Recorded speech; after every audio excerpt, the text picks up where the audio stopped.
Salut tout le monde, j'espère que vous allez bien. On vous emmène pour la dernière d'Allons-Liège cette année sur le village de Noël de la ville de Liège, le plus grand mais aussi le plus ancien de Belgique. On commence tout de suite par un coup d'œil dans le rétro avec le récap du mois. En déplacement en région anversoise, le RFC Liège s'incline une première fois dès la 3e minute de jeu. Les rats mènent la danse, Debatty retarde quelque peu la sanction, mais le Beerscot fixe le score à 2-0 à la 41e minute. Tout part de travers pour les Liégeois qui perdent Bustin exclu avant la mi-temps.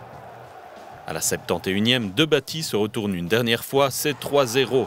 On retiendra que malgré les circonstances, Liège ne s'est pas écroulé.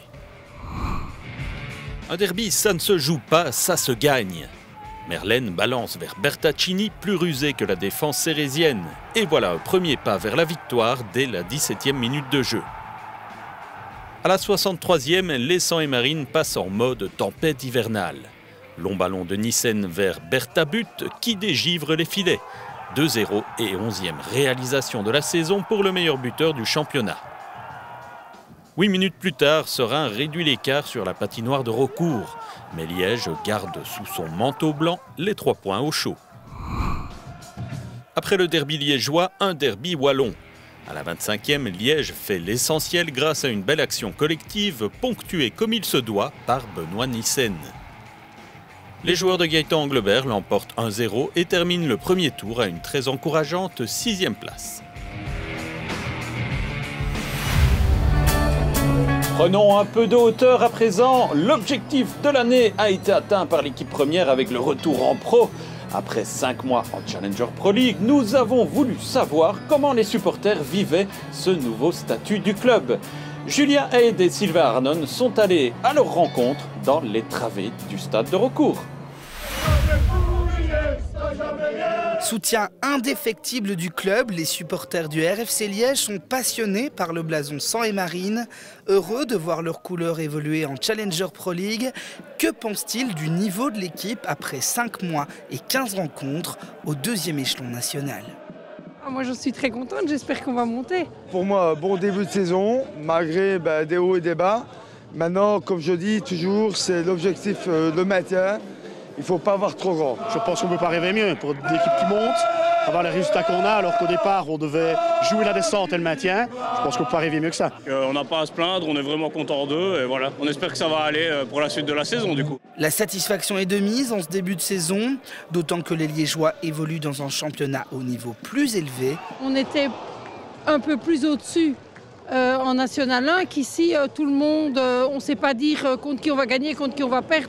Tout le monde peut gagner. Je pense que les joueurs se sont adaptés assez vite et qu'on n'a pas de souci de ce côté-là. Il y a des équipes qui étaient en D1, B avant nous qui sont bien plus mal pour le moment. Objectif annoncé en début de saison, jouer le maintien. Mais les faits sont là. Liège réussit mieux que prévu. Mais alors, quelles doivent être les ambitions des Sangs et Marines? L'année passée, quand on est monté, tout le monde a dit on vise le maintien. Et là, franchement, on peut viser beaucoup plus. C'est bien, c'est beau à voir. Monter, ça coûte cher. On n'a pas les moyens pour l'instant. Faut pas rêver, mais allez, aux alentours, entre la 6e et la 8e place, ce serait bien. Un petit peu attendre, se construire et voir un peu comment ça se passe. Et pas vouloir monter trop vite, un peu à l'effigie de Serein et des choses comme ça qui sont montées et qui maintenant montrent des choses qui ne sont quand même pas au top. Quand certains saluent l'engagement des joueurs sur le terrain, d'autres honorent la victoire face à Waasland Beveren. Mais une seule chose met tous les supporters d'accord, le plaisir de voir les Sangs et Marines gagner.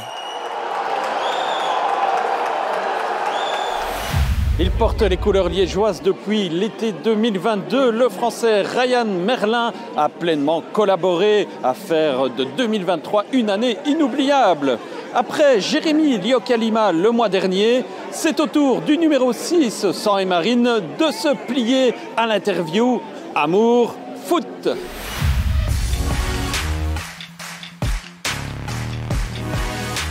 J'ai toujours été supporter du RC Lens, donc je dirais le RC Lens.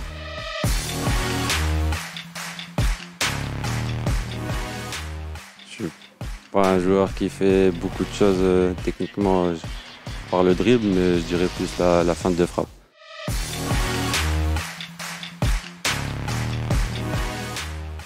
Je dirais le stade Bollaert de l'Hélice, c'est le stade de Lens.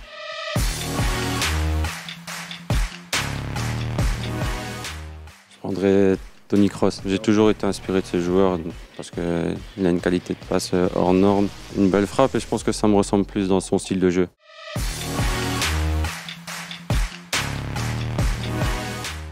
Il n'y a pas si longtemps que ça, c'était Paris-Milan parce que j'ai été avec Alessio pour fêter son anniversaire et c'était quelque chose de grandiose. Paris il avait remporté 3-0 et Cassio était très déçu parce que supporter du Milan. Merci d'avoir suivi cet épisode d'Allons Liège et d'être resté fidèle à vos couleurs tout au long de l'année. On se retrouve en 2024 pour la suite. En attendant, passez d'excellentes fêtes et Allons Liège!